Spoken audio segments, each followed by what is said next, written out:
Welcome, everybody, to another episode of On Par with Maury Povich. That's me. I must say, I'm thrilled to have on Jeff Pearlman, a 9-time New York Times bestselling author, one of the most fearless sports journalists of our time, from uncovering untold stories of legends to pending page-turners. I'm telling you, you remember the great HBO show, A Winning Time? It came from a book called Showtime.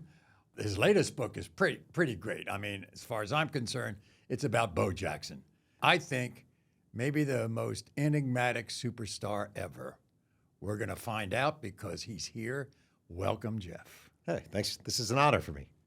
Did I describe Bo Jackson right? He's definitely enigmatic. He's definitely a weird. I mean, this is kind of weird. I wrote the book. This is a true story. I wrote the book. He didn't cooperate, but he was kind of nice about it. And I had 4 book signings arranged at bookstores in Alabama. He found out about them and called each store on his own and asked them not to allow me to speak at them. Wow. Yeah. You would think Bo Jackson would have something better to do with his time than call 4 independent books. What? I mean, I read most of the book. Yeah. Why would he object? I think he did not like, there was a part of the book where I talked about in college, he kind of had 2 fiancées at the same time. Oh, that's, yes. And I think maybe I was told his wife wasn't really comfortable with that or for whatever reason, but it was definitely weird. It's the only time I've ever had an athlete call independent. These weren't even big stores. It was like mom and pop bookstores in like tiny towns. And imagine you're like the owner of a bookstore in Alabama and Bo Jackson calls and says, "Don't let this guy come to the store." And you're like, "I'm sorry, but I kind of have to." It's that kind of thing. So you grew up in a little town in New York State called Mahopac. Have you been there? Absolutely not. Yeah. I mean, no. I've not been there. And by the way, I thought I knew everything about Westchester County, New York. I mean, I've lived in the city now for like almost 40 years. I've been held hostage in New York. And I never have heard of Mahopac. It's Putnam County, technically. So it's northern. It's just north of Westchester. I see. So it's in Putnam. It's a very small I still don't have an excuse. There's a lake, a couple ice cream shops, Rodak's Deli.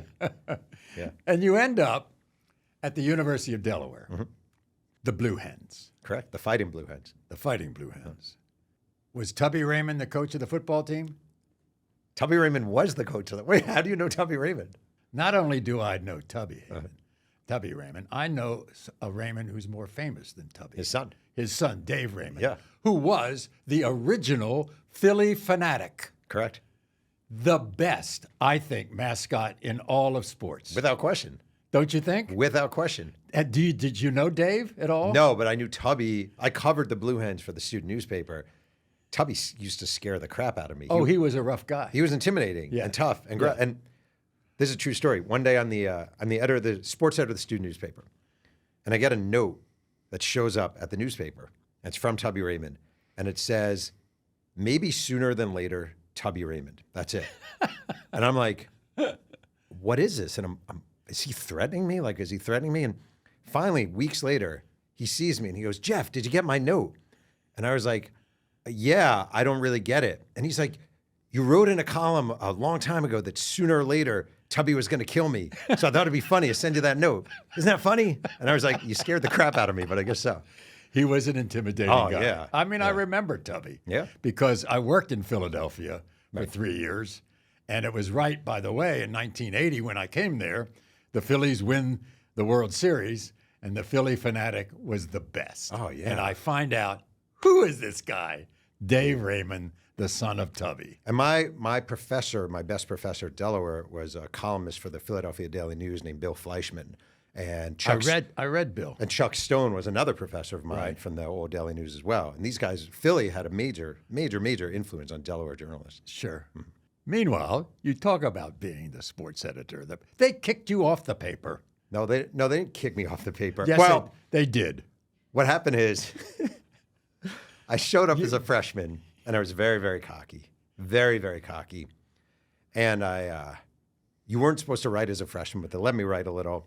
And I was really annoying, and I didn't take editing well.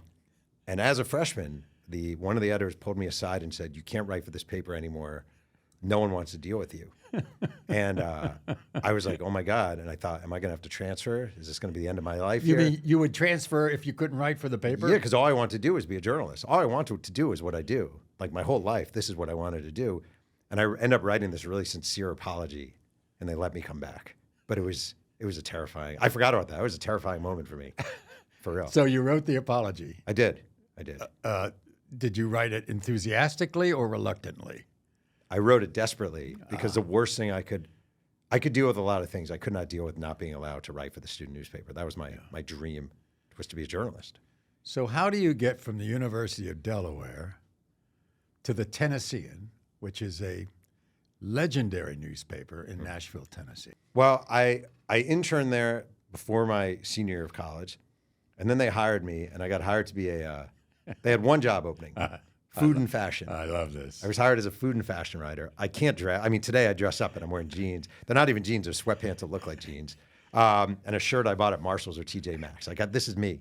I can't cook, but they had one job. So they plugged me in, $26,000 a year, food and fashion writer. I sucked. I was terrible. And eventually I got put on high school wrestling. And that's where it all started. High school wrestling. I would say I was the best high school wrestling writer in Nashville at that period. I'm not going to brag, but I think I was. You know, I've never read a story about high school wrestling. I have a binder at home full of them, if you'd like to.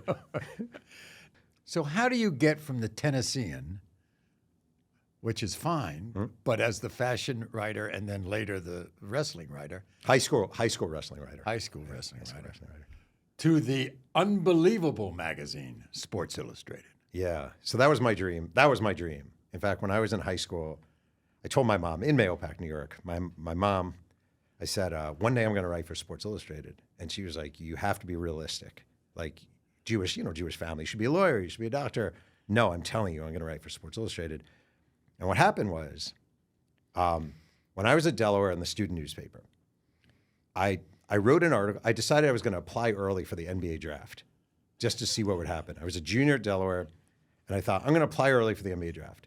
And I wrote a letter to the NBA saying, my name is Jeff Pearlman. I'm a junior forward at the University of Delaware, and I was a forward on the intramural co-champions, the Edna's Edibles.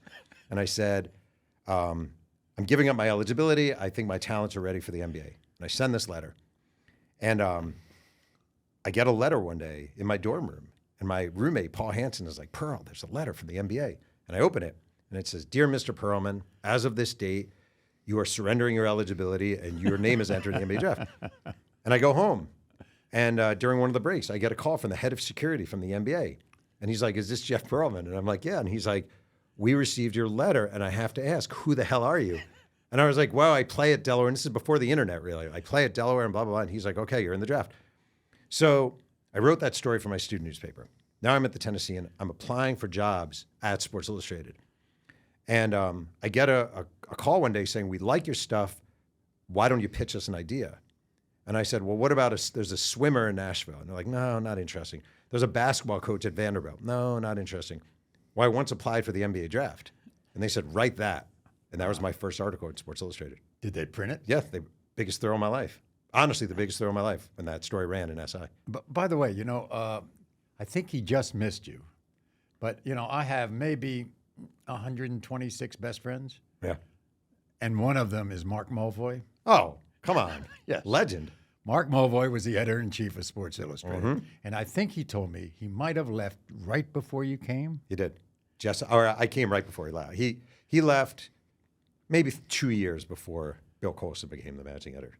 You know what I say about Mark? This is the most amazing. He's the largest, biggest, most voluminous name dropper I've ever met in my life. And the problem is, he knows everybody whose name he drops. That's pretty good. He definitely has a Tubby Raymond thing to him. He's kind of intimidating, you know, like you talk to him, he's kind of a big guy, you know, not a big, He's a big presence. Big Irish Catholic from Boston. Are you kidding me? Yeah. But, you know, Boston College through and through, high school and college. How do you guys know each other? Like We've been playing golf together for 30 years. Oh, man. And he's really one of my best friends. And so I asked him about you, and he says, I think we passed in the night. We did. So you're at Sports Illustrated.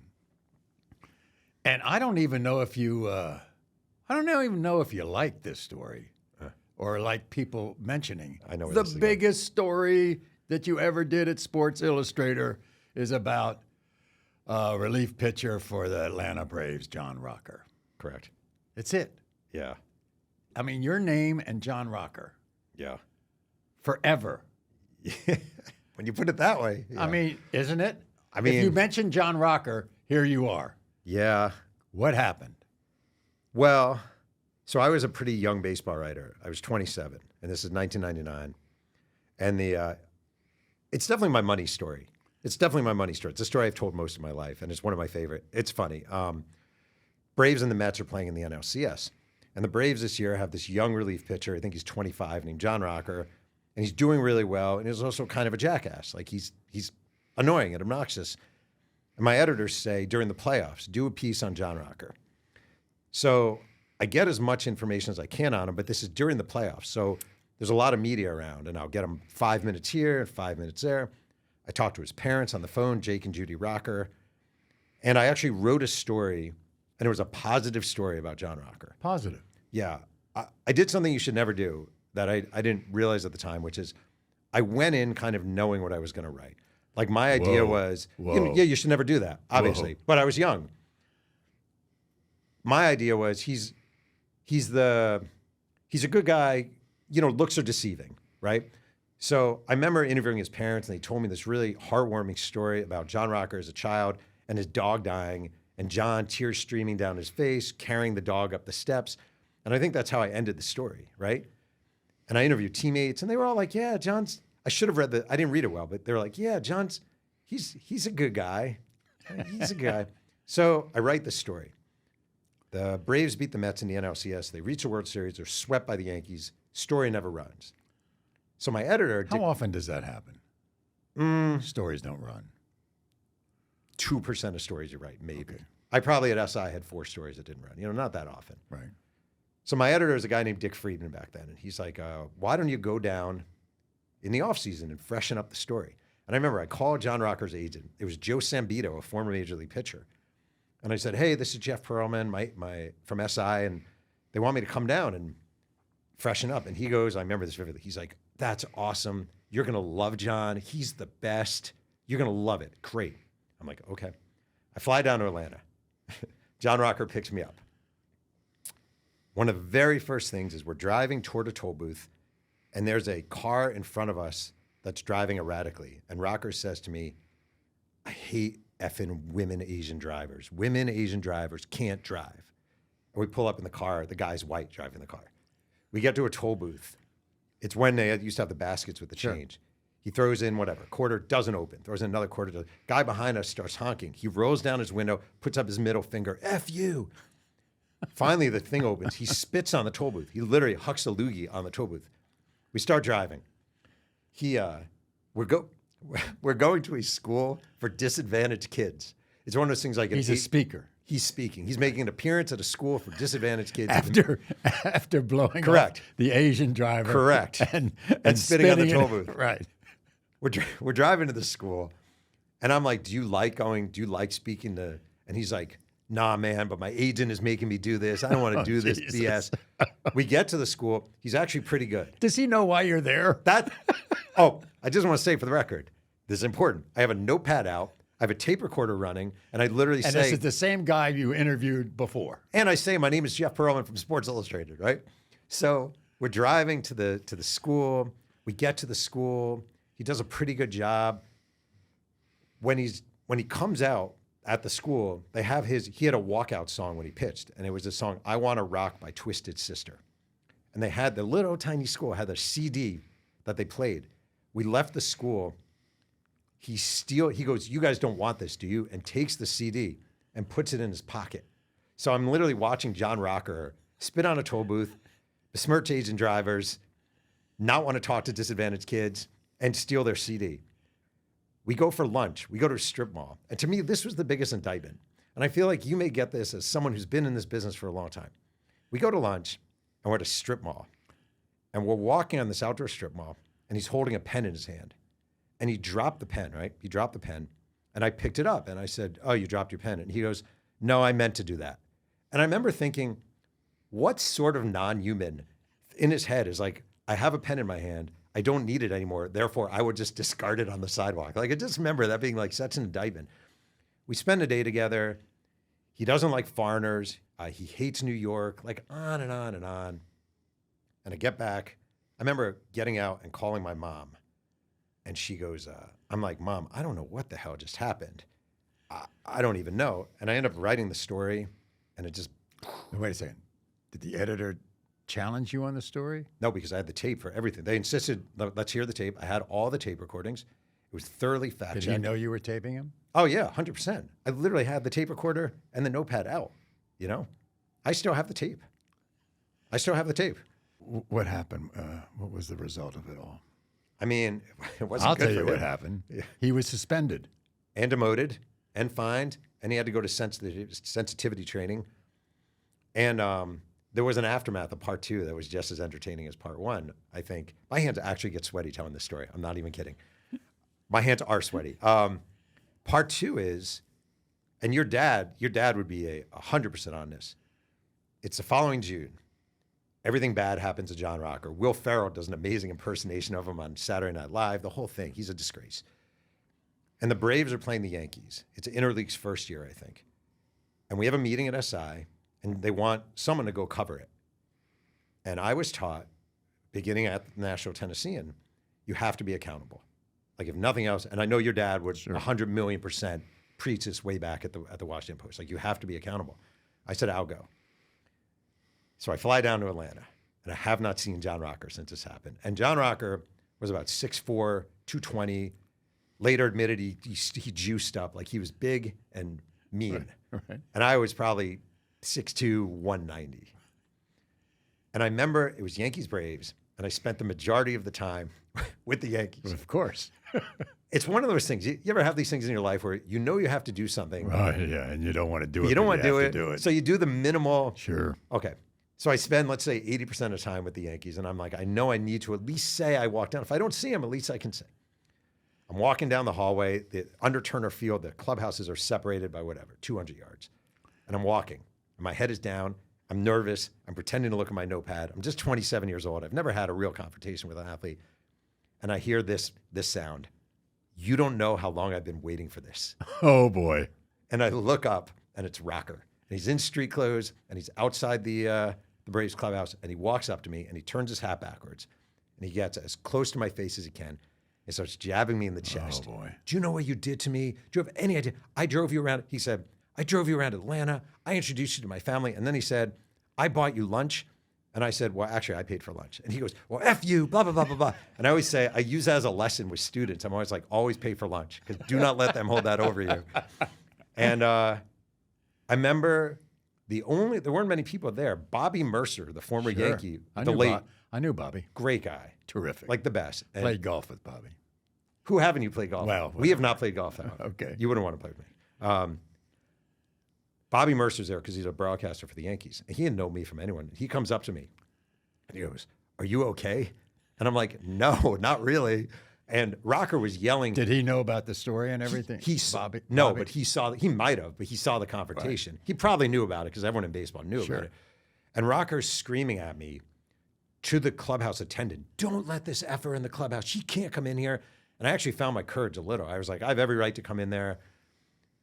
I go up to the press box, and one of the trippiest moments in my life is I'm sitting in the press box, just trying to work this through my head. The game is going on, and I look up at the TV in the press box, and it's me on the TV looking up at the TV in the press box. I could basically be like this, and it was just the weirdest experience of my life. And you'll be happy to know that John Rocker is now on Twitter. He is. Just as racist as you'd ever want. Really? Oh, well, okay. Yeah. So, okay, now we know enough about John. Yeah. So what I liked was that you did an interview, I think, on WFAN about this story. Mm-hmm. And you said to yourself, the lesson I learned, I'll never, ever put me into a story. Sure. Because you did. And because people had you in the story because of everything that happened in the story. I do think... But because you believe the way you should, journalists should step back. Correct. They shouldn't be part of the story. Everyone in my life thought it was the coolest thing ever. You know, like all my friends from college. Oh my God, I saw you. Oh my God. To me, it was embarrassing. Like I don't have a problem writing a first-person story about some adventure or something like that. Really? Not writing I think like... I say that only because in 75 years, My father never used the word I. Well, he was probably a better journalist than me. No, but I mean, it was his that wasn't That's what amazing. he was about. Yeah.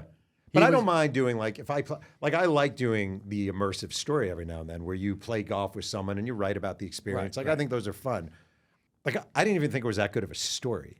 Like I didn't think the article I wrote was that good. Oh, you mean style-wise? Yeah, it was fine. It was like, is it one of the best things I've written? Definitely not. Like it was fine. But I did not like that level of attention for. Right. Also, I didn't like that he was suspended. I didn't like that he was fined because I do think Major League Baseball, all these leagues, they really want their players. They urge their players to speak to the media. Sure. And the reality is, not everyone is going to share your worldview. That's just a reality. Right. And if you're going to ask them to speak, if you're going to say, "Oh, Sports Illustrated's coming," you should spend time with the writer from Sports Illustrated. Well, you don't. John Racker's from Macon, Georgia. Right. I'm a liberal Jew from New York. We're not going to have the same.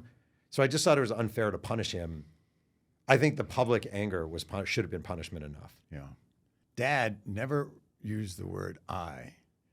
And yet at the same time, if you would ask him who he was writing for, 6 columns a week, plus covering baseball teams, for 162 games, or back then 154 games, he would say, I write for myself, and if I can bring some people along, so be it.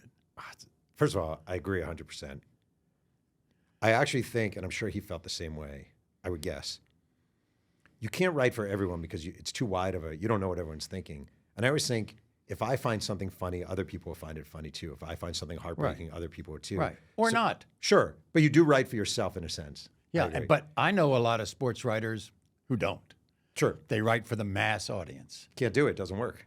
It doesn't even make sense because you don't know. What I don't like now in sports media more than anything is here's 5 reasons the Chiefs are going to beat the Bills, or just being honest, like Stephen A. Smith and Josh Allen is overrated because of this. And these guys don't really, or skip it, the whole thing. Like, they can't be this passionate about every sports argument. Right. And I feel like we've lost something in the nuance of it all. I'm very friendly with Kornheiser and Wilbon, okay? First of all, they started with my father at the Post. Sure. I had them on the podcast, and we were talking about covering things. And I told them this story, and I'll tell you, maybe you'll understand it, because I don't think they understood it. I started as a sportscaster in Washington for Channel 5 television, which now is the Fox station. It wasn't then. And I was covering in 1972 and 3 the Washington Redskins. And they went to the Super Bowl and lost in 72 to the Dolphins, and now it's 73. That was George Allen, right? George Allen. Mm-hmm. So I'm in the locker room one day, and this is the 70s, and this is before you, but there's a lot of stories about drugs in the 70s with ball players and what they were doing and what they weren't doing. And so I said to Alan, I said, Coach, what's in that bottle over there? There are pills in that bottle. It could have been salt pills. Who the hell knows? I said, what's in that bottle? And he says to me, Maury, are you with us or against us? And I said to myself, I got to get out of sports. Wow. That's it. I'm going back. I'm going to news. I'm going to talk. I can't deal with this loyalty stuff. Yeah. And they said that beat writers had to deal with that every single day. But the columnists, observers who come in for an event or anything, they can do anything they want. Yeah. Is that true? I think so. That's really interesting. Pat Riley used to call the media peripheral distractions, And George Allen, I wrote about George Allen because I wrote a book about the old USFL, the United States Football League. Right. And George Allen coached the Chicago Blitz, and he very much was what you described. Oh, my God, is it? I mean, if you weren't loyal, he wasn't going to deal with you. Yeah. I think it's gotten worse in a way, actually. I think. Why? Because I think beat writers used to have more independence. Definitely more independence and more swagger. I think there was more swagger to be a writer. I mean, right do people like Popovich and Belichick, have they kind of soiled the waters when it comes to because they're so unresponsive, or they're negative, or people like Parcells who would jump on reporters every single time they had to talk to them? I think it's the corporatization of media that's really caused the biggest problem. Where I remember when I was at the Tennessean, just as an example, and this isn't even sports, but I wrote a piece criticizing the local amphitheater's summer concert lineup. It was like the same artists of the year before. It was like Luther Vandross and the Eagles and blah, blah. It was the exact same lineup. Wrote an article criticizing it. The amphitheater happened to be a major advertiser with the Nashville Tennessean. Oh. I got demoted to the police beat. Wow. I had to write an apology, and they ran an apology in the newspaper. And that was the 90s. That was in the 90s. And I do feel like nowadays, there's just like advertising and media has dried up. A lot of teams and arenas and corporations with ties to the teams advertise with these entities, and therefore the newspapers or the media outlets are much less ambitious in their criticisms. And I think it goes all the way down. It's terrible. It sucks. You know, you mentioned something to me. You mentioned the police beat. I started on the police beat in radio. I got the biggest scoop I've ever had in my life. Now think about this. I mean, I've been around this business a long time. This was the biggest scoop I ever got in my life. What year was this? This is 1964. Okay. I'll tell you because it was right in the civil rights era. The mayor of Selma, Alabama, right in the middle of the civil rights era where Selma is blowing up, comes to Washington, D.C., goes out night on the town and gets flim-flammed by a black prostitute in Washington, D.C. And it gets to the police blotter, and Al Lewis, who is the great crime reporter for the Washington Post, it's like 6 o'clock in the morning. All the deadlines have passed. I'm at the cop shop. He says, Maury, it's too late for me.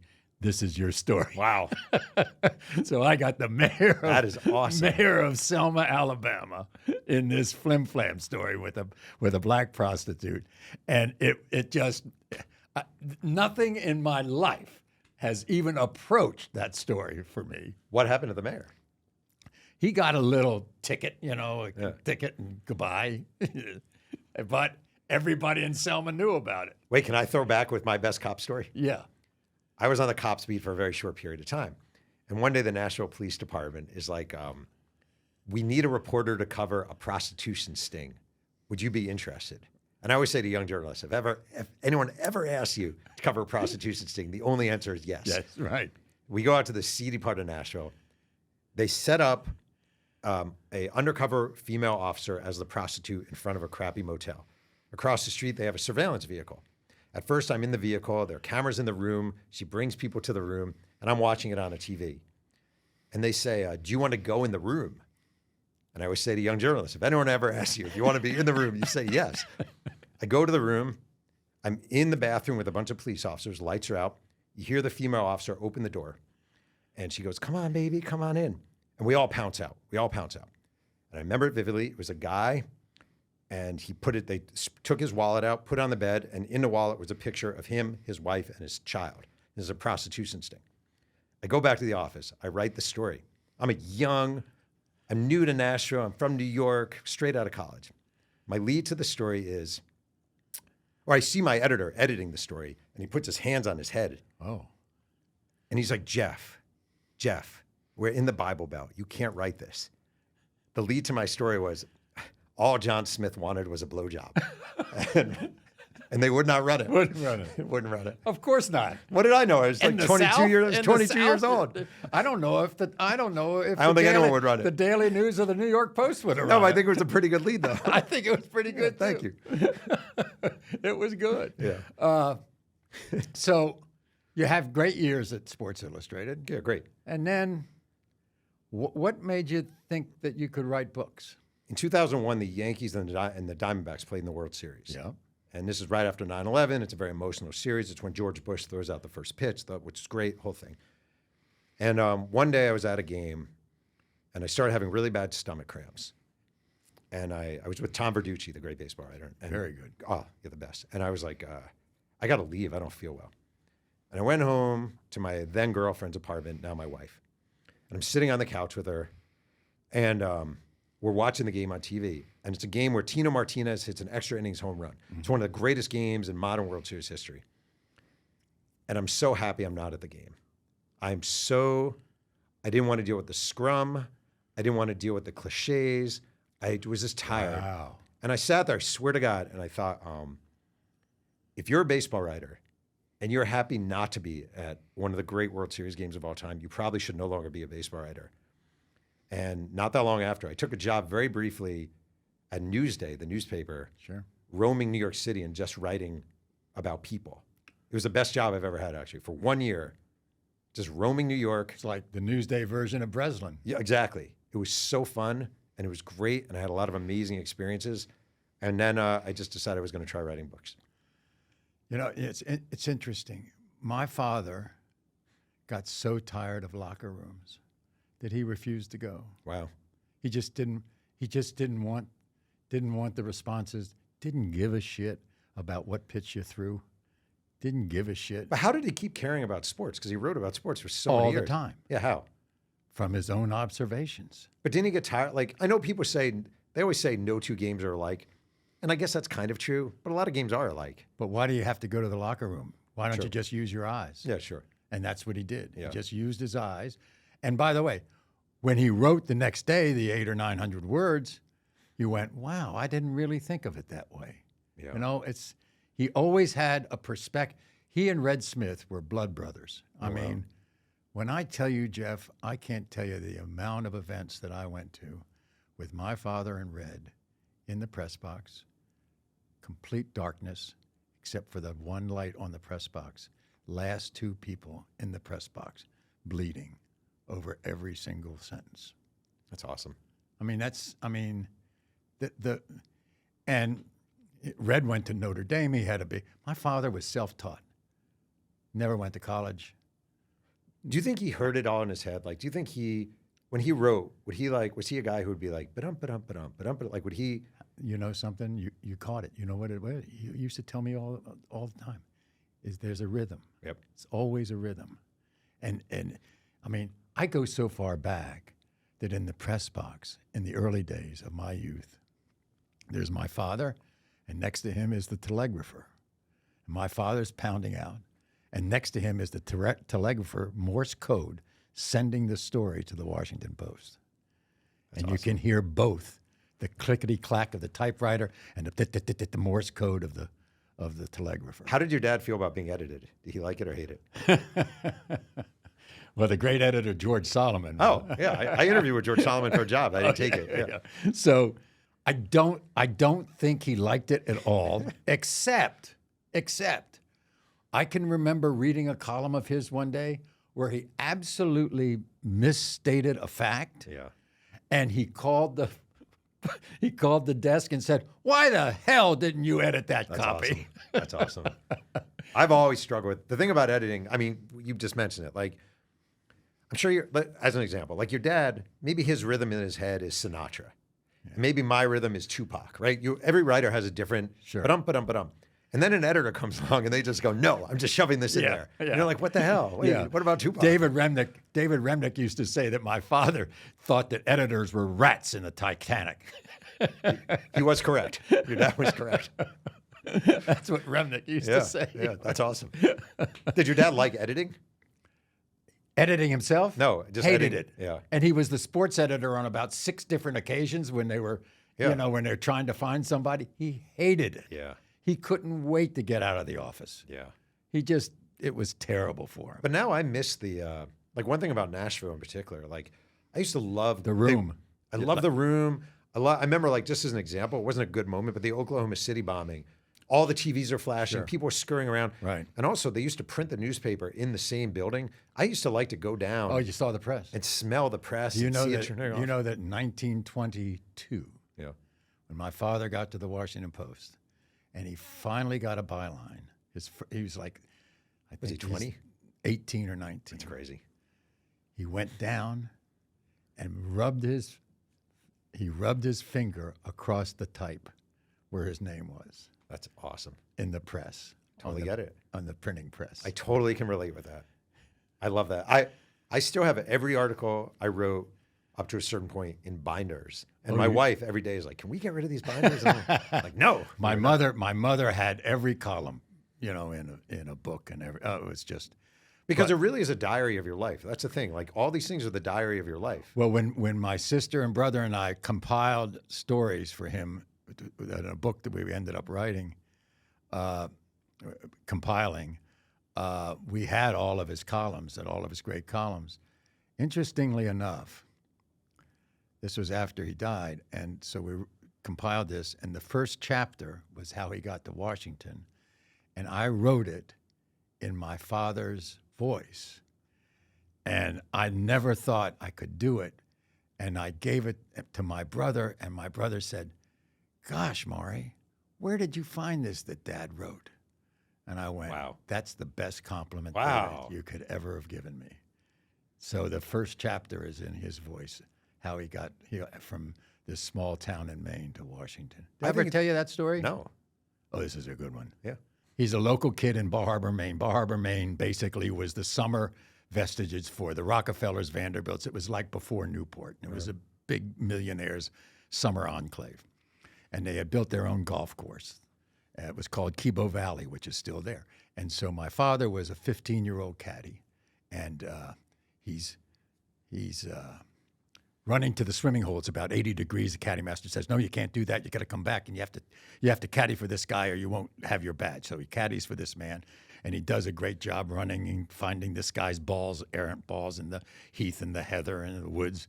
And the guy says, I want to pick you up every day. You're the best caddy here. My carriage," this is 1917, "pick you up." So does that every year for 3 summers. The man goes to my grandmother and says, "I'd like to bring your son with me to Washington, D.C., where I live. I have my own golf course at my house, and I want him to be my caddy.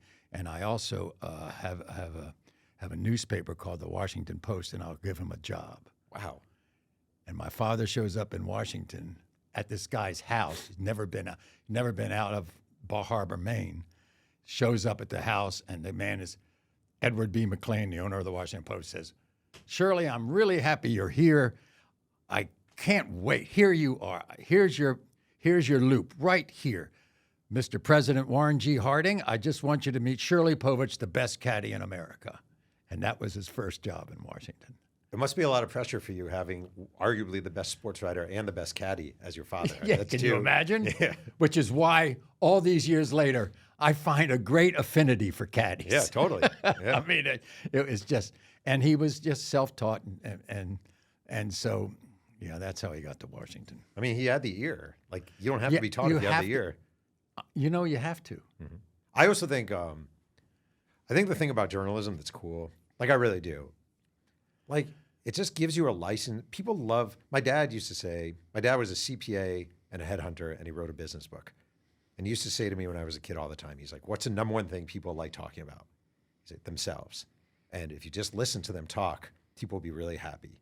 And the thing about being a journalist, for me, I love listening to people. I love hearing stories. I love asking people, "What's the grossest thing you've ever seen? What's the so-and-so?" I like asking the taxi driver, "What's the weirdest fare you've ever had?" When I did makeup before this, I asked your makeup artist, "Who's the craziest person you've ever done makeup for?" Like it's such a great opportunity It's to hear curiosity. people. It's just curiosity. It's the number one thing you have to have in this biz, I think. Don't you think? I do. You can learn to write. Maybe you're not going to be Shirley Povich, or maybe you're not going to be Red Smith. But you can write. You can learn to write decent paragraphs. If you ask the right questions and you're curious, people will respond to that. One of the greatest compliments I ever got was I used to do this talk show in Washington, and it was everything. I used to have politicians on, I had media people on, I had entertainers on, I had Julia Child on, whatever. Yeah. And the greatest compliment I got was, "Maury Povich is a Renaissance man." In other words, you know a little about a lot of things, but it's a little. It's not a lot, but it's enough to make you curious. Yeah. And that's the way it is. 100%. And I also say, like, sports, no one in my family cared about sports. Literally not one person cared about sports. And for me, being able to speak sports is no different than speaking French or Spanish. Like, it's a language. You can go into a room. You can always find the guy, "Oh, you went to Ohio State. Oh, were you there when Rex Kern was there?" Or, "Oh, you went to Michigan, blah, blah, blah, Harbaugh." You know, like, it's a language that pays off a million different ways. Absolutely. The Post used to send my father on election night to Democratic and Republican headquarters to check it out. Yeah. So, what was your first book? It was called The Bad Guys Won. It was about the '86 Mets. Was it received well? I didn't know anything about anything. I wrote the book. It made the bestseller list, and that's when I thought, oh, maybe I can. You know how hard that is? You know how hard for sports books to make bestseller lists? Yeah, it's definitely. I know that because my wife just wrote a book and she made the bestseller list, but I didn't see a sports book on that list. First of all, my mom has been raving about your wife's book. I just want you to know. Great. Oh, raving. wow. When I told her I was coming to do your show, he's like, oh, is she going to be there? I'm like, I don't think so. She was here yesterday. Oh, Tell man, her. please tell her. My mom loved her book. Yeah, it's hard. Sports books are hard. I got lucky. It was my agent. My agent at the time said, she called me. I was working at Sports Illustrated. Have you ever thought about writing a book? I was like, not really. She's like, would you consider? And I was like, sure. And she said, I have this idea for a book about the '86 Mets. And this is Gooden, Strawberry, Hernandez, Carter, Davey Johnson. And it was. By the way, one of my best friends. Davey? Davey. Oh, man. Yeah. Davey just saw Strawberry recently. He went down to see him. Oh, he did? Yeah. Oh, good. Yeah, Isn't yeah, that yeah. nice? And I know Davey had been ailing for a while. Yeah. He's definitely not on the best health. Played a lot of golf with Davey. And Susie, his wife, is Oh, terrific. yeah. Davey Johnson's awesome. And the topic, you learn early on, like it's all about the topic. Like I was given a really good topic to write a first book on. Met fans are diehard, and I had fun doing it, and it made the list. Okay. So now, it's not 1, it's 9. So technically, it's 7. Okay, 7. Yeah. I've written 10 books, 7, which is great. I mean, I'm happy. Yeah. All right. It's cool. So we come now to Showtime. Mm-hmm. This is the paperback version. Yeah. This book, I mean, would you have ever thought that people would think of this more than any other book? No. It was all because of the big HBO series. Yeah, totally. Called Winning Time. Totally. I know what authors do when publishers come with the movie rights. Yeah. Usually the writer gets nothing. I mean, $5,000, $10,000 maybe. Maybe they get something like that. True. I hope you held out. So basically what happened, it's kind of funny actually. I wrote this book, and shortly after it came out, a couple months after it came out, I get a call from a guy named Jim Hecht. And Jim Hecht at the time was a screenwriter who was really trying to make it. And his big credit was the second Ice Age movie, Ice Age 2, Under the Hedge or whatever. Okay. And Jim Hecht calls me, and he's like, I loved your book. Is there any way I can come to your house and make a pitch to you? And at the time, I lived in New Rochelle. I live in California now, but I lived in New Rochelle, New York. And he comes on Easter, right? We're Jewish. We don't celebrate Easter. It doesn't matter. He's Jewish. Comes to our house, and he shows up. I'd never met him before. And he has 3 things with him. He had a big tomato, a block of Baker's chocolate, and a bottle of imitation wine drink. And because it was Easter, not much was open at Grand Central, I guess, so he picked out what he could bring him. My wife calls me in the kitchen. She's like, who the hell is this guy? And why is he bringing us a block of chocolate? Anyway, he sits down, and he's like, I really love this book, and I just want to see if you'll give me the rights, blah, blah, blah, so I can write a screenplay for it. And I was dumb, actually. I didn't say, like, I need X amount Writers of money. are always dumb when it comes got to excited. things like this. So I gave him the rights, and Jim was true to his word. He was always positive about it. I never believed it was going to happen. I mean, I never believed it was going to happen. I've had other books optioned. Nothing ever happened. And one day, someone said to me, I think, Adam McKay is interested. That's what happened first. He said, Adam McKay is interested. He wants us to go to his house. And McKay was a noted director. But I never heard of him.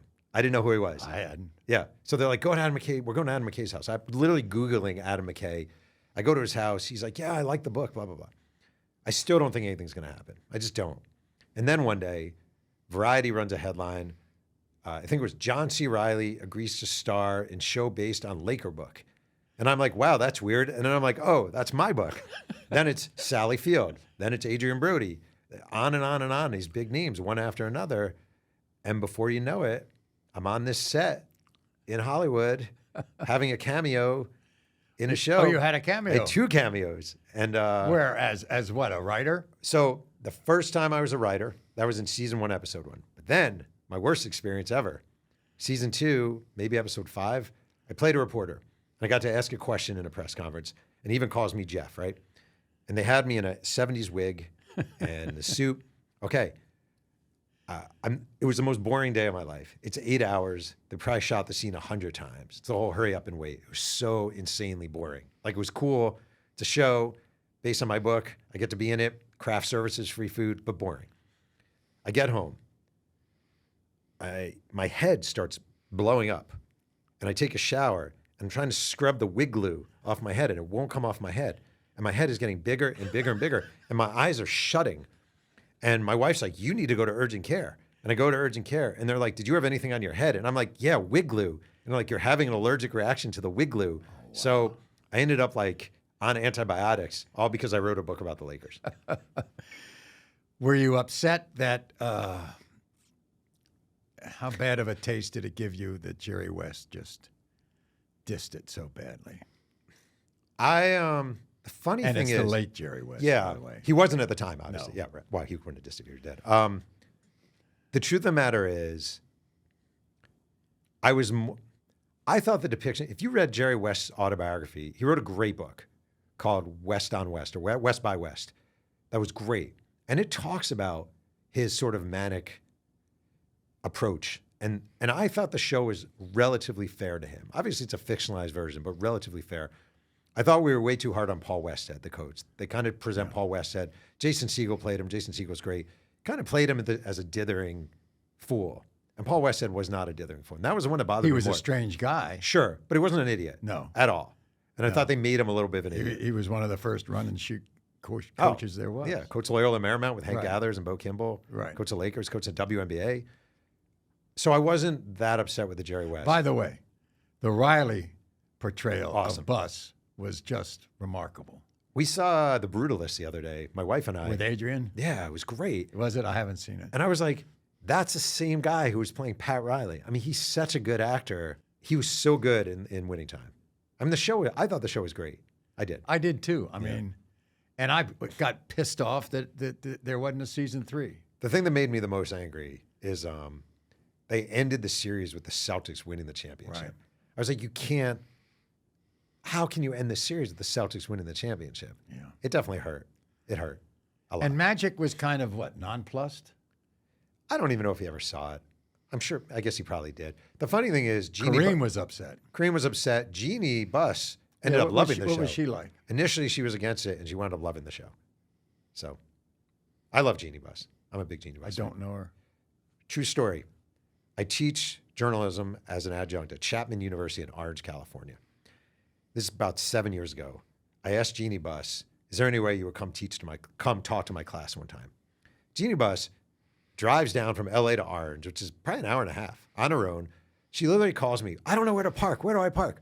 I'm like, park over here. She comes running up to the classroom in high heels, sprinting. She speaks to my class for an hour and a half. She comes with Laker tickets for the kids. Like, she will never do wrong in my eyes. Like, she is a mensch. I don't know her, and I don't know Phil Jackson. Yeah. And I know they were a couple for a long time, but Phil Jackson lived right across the lake from me in Montana. Okay. When I worked on this book, You didn't come to Lakeside, did you? I sure did. I wrote a second book, a follow-up to this, called Three Ring Circus, about the Shaq Kobe years. Right. And I wanted to interview Phil. And I emailed Jeannie asking if she could help me. And Jeannie wrote me back, and she said, here's Phil's number, reach out to him. And I call Phil Jackson, and he says, you can come to Montana, I'll talk to you, kind of in a gruff way. And I meet him at a coffee shop in Montana. And I figure I'm going to get an hour. And he literally goes to me at the coffee shop. I'm like, first of all, I want to thank you for doing this. And he goes, I'm not doing it for you. I'm doing it for Jeannie. I'm like, crap. It's like Tubby Raymond all over again, right? Phil Jackson, Tubby Raymond. So I'm like, well, this is going to suck. He takes me on a tour of the lake. We drive around. We stop for lunch. We go for lunch. Probably in Big Fork. I don't remember where it was. It was this little sandwich shop. It's my home. Well, I know you have the newspaper. Yeah, but that's my home. Oh, I know. And he drives me around, and I'm like, wow, this is great. And he's giving me this history of Montana. And then he goes, you want to come back to the house? I'm like, okay. Wow. We go back to the house. We're sitting on the porch. We're sitting there for a while. Cats crawling all over. I know the house because I know the guy who lives next door. It's beautiful. Beautiful. And he goes, you want to go to dinner later? I'm like, all right. So I literally won it'd be like some like corporate guy bidding isn't that 500. great? Oh, Isn't that great? Everything about it. What's about? I won the $1 million bid, spend a day with Phil Jackson contest for free. And he was awesome. And I loved every minute of it. And probably very transparent. Very, very. He was great. He's always been very honest about Kobe, about Shaq, about the relations, you know. Even with Michael. Oh, yeah. He was very good at dealing with egos. He was probably the best at dealing with egos of any. I saw a clip about him and Michael, about when he finally convinced Michael to pass the ball. Oh, yeah, the triangle. Yeah. I know what you're talking about exactly. Pass the ball, that he can trust those guys. It's just not him, you know? Yeah. And Jordan buying into it. Yeah, he was amazing. I mean, Shaq and Kobe were a nightmare. Yeah, I mean, had to be, right? Nightmare. Two enormous egos, two young guys, unwilling. I mean, Kobe was, I know, like, obviously someone dies, and Kobe was a pain in the ass. Like, Kobe was very difficult, and Phil was the one who kind of got through. Better than anyone. I love Shaq. I love Shaq. And I tell you why. Yeah. He watched my show all the time. There you go. And he used to tell me, he and his buddies used to bet $1,000 every segment on whether they were the father or not. Is it going to hurt your feelings that when I told someone I was doing the show, they said to me, "Do you have a love child?" I was like, I hope not. Everybody comes on this podcast thinks I'm going to go deeper. Not going to happen. I will tell you, for that book, I went to interview Shaq in Atlanta at the Turner Studios. This is a true story. This, to me, Shaq. I'm interviewing him, and his phone rings, and it's his daughter. And he goes to me in that deep voice. He's like, "Hold on, man, I got to take this." And he goes off and he's FaceTiming, but I can hear him. And his daughter goes, "Hey, Daddy, I don't know if you remember whoever, Julie, but her mom just died the other day." And Shaq goes, "Listen, make sure you tell him I'm going to pay for everything with the funeral. I got all the expenses. Don't even worry about it." And she's like, "Daddy, you're the best. I love you." He goes, "Don't worry about it. I love you too." Right back to the interview. That guy wears fame better than any human being I've ever seen. Pretty good, isn't it? It's remarkable. He gives things away that, I mean, and it's almost like, I mean, I wasn't a big fan of the person Sinatra. I was of the talent, but there are stories about Sinatra like that too. Don't you think you could be Michael Jackson, right? You could be the guy, you call ahead, your security team calls ahead and tells the mall you're coming, and they need to close the mall off for 5 hours because Michael is coming.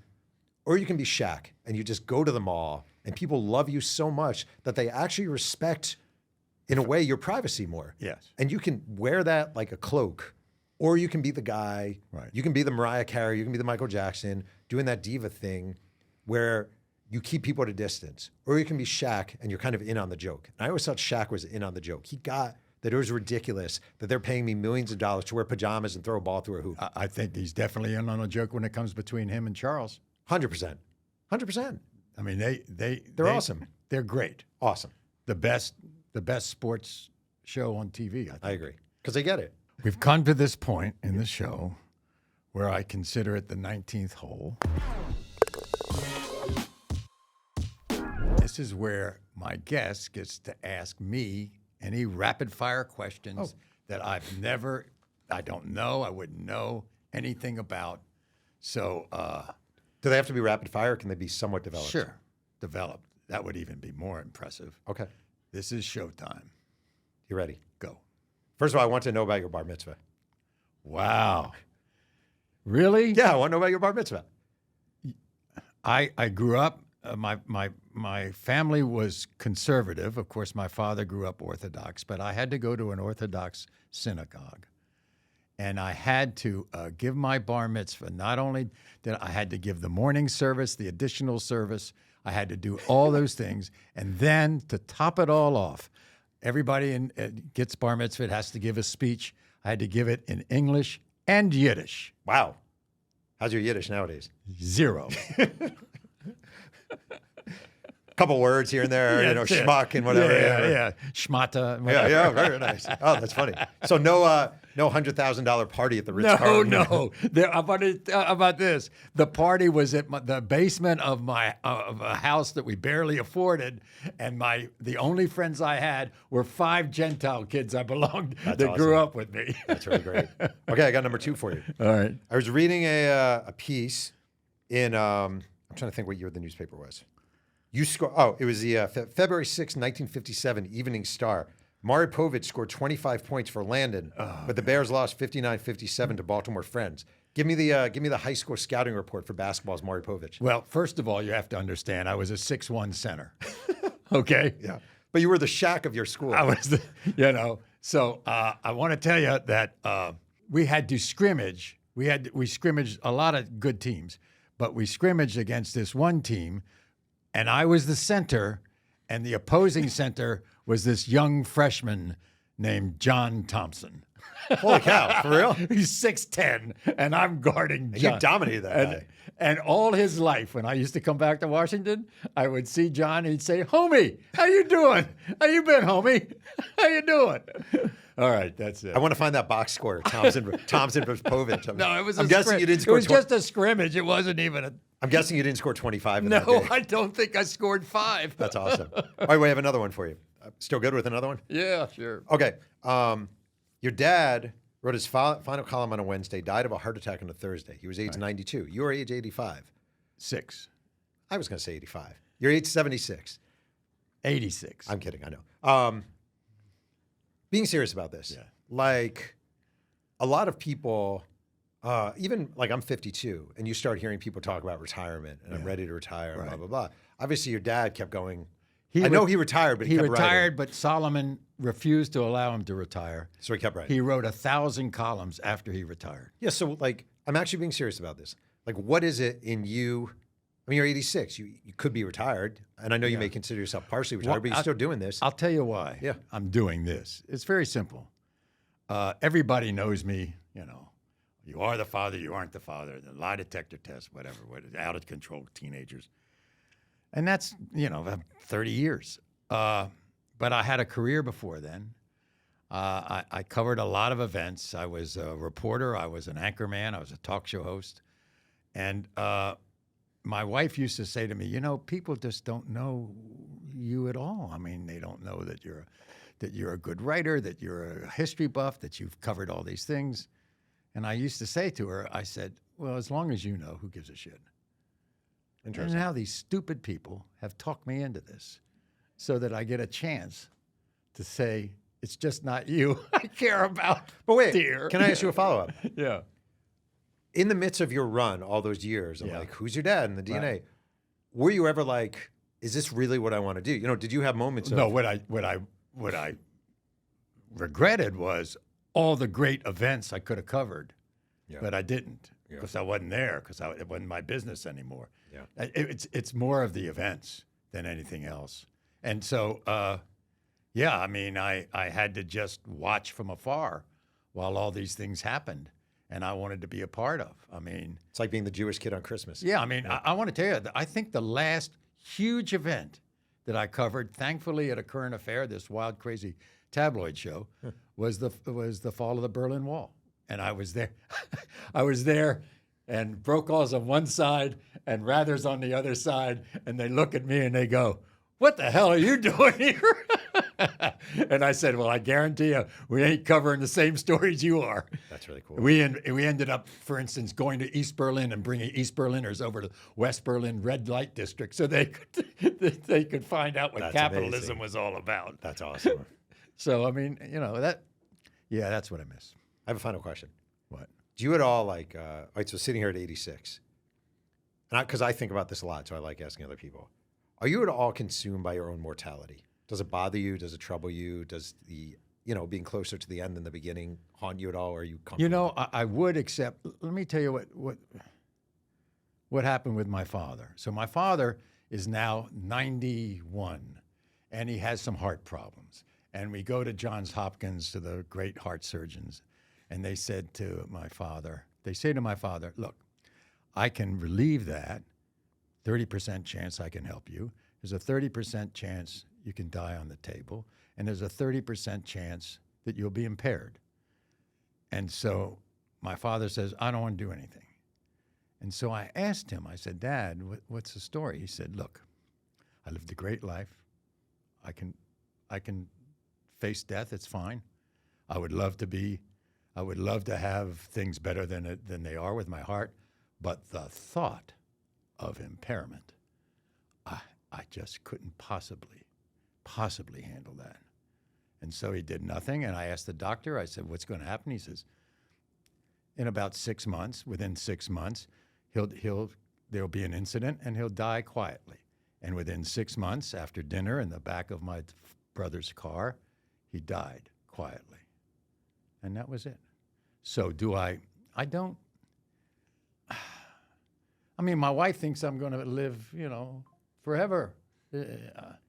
Of course I'm not. But I think I got a lot of years left. That's all.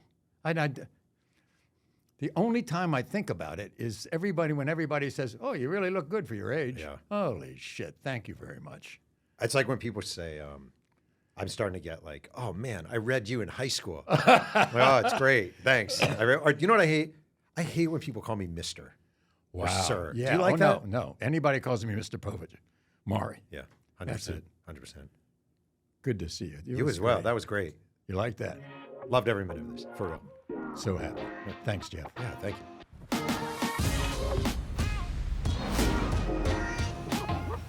Thanks so much, everybody, for listening to On Par with me, Maury Povich. And be sure to follow us on Instagram @OnParPod for behind-the-scenes content and updates. And don't forget, you can catch the full episodes on YouTube and everywhere you listen to podcasts. And remember, always keep the conversation going. Stay curious. It'll keep you young. We'll see you next time. On Par with Maury Povich is brought to you by Mopo Productions, A Better Life Media, and Radley Studios. Executive produced by Maury Povich, Holly J. Mirabella, Christian Thompson, and supervising producer Mike Bornasian.